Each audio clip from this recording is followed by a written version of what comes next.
राजस्थान में नाम वापसी के बाद अब उम्मीदवारों की तस्वीर साफ हो गई है। कांग्रेस और बीजेपी को तमाम कोशिशों के बावजूद ज्यादातर जगहों पर बागी उम्मीदवारों को मनाने में सफलता नहीं मिली। अभी भी कांग्रेस और बीजेपी के लगभग 45 से ज्यादा बागी चुनावी मैदान में हैं। हालांकि बीजेपी को कुछ सीटों पर राहत जरूर मिली है, लेकिन इस बार के चुनाव में बागी उम्मीदवारों ने सियासी गर्मी को बढ़ा दिया है।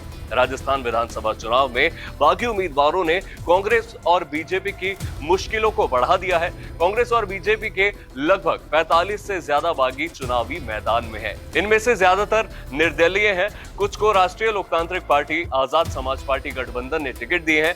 25 सीटों पर बीजेपी के बागी तो 20 सीटों पर कांग्रेस के बागी चुनाव लड़ रहे हैं। बागियों के हिसाब से बाड़मेर की शिव सीट सबसे हॉट सीट है, जहां कांग्रेस का एक और बीजेपी के 2 बागी उम्मीदवार चुनावी मैदान में हैं। जेजेपी ने भी कुछ बागियों को टिकट दिए हैं। बागियों ने कांग्रेस और बीजेपी के समीकरण बिगाड़ दिए हैं। बाड़मेर की ही सिवाना सीट से सीएम के नजदीकी नेता सुनील परिहार भी बागी हो गए हैं।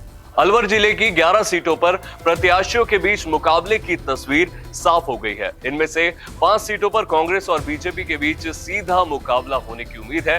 वहीं 6 सीटों पर चुनावी टक्कर त्रिकोणीय हो सकती है। इस बार विधानसभा चुनाव में जिले की आधी से ज्यादा सीटों पर बागी चुनावी मैदान में डटे हुए हैं। इनमें से कांग्रेस और बीजेपी का टिकट नहीं मिलने पर तीसरे मोर्चे के दलों का दामन थाम चुनावी मैदान में उतरे प्रत्याशी शामिल हैं। बागी नेताओं को चुनावी मैदान से नहीं हटा पाने के कारण इस बार कई सीटों पर कांग्रेस और भाजपा का चुनावी गणित गड़बड़ाने के आसार हैं। राजस्थान में टिकट बंटवारे में जिन नेताओं का नाम काटा गया, उसका साइड इफेक्ट अब साफ साफ देखा जा सकता है।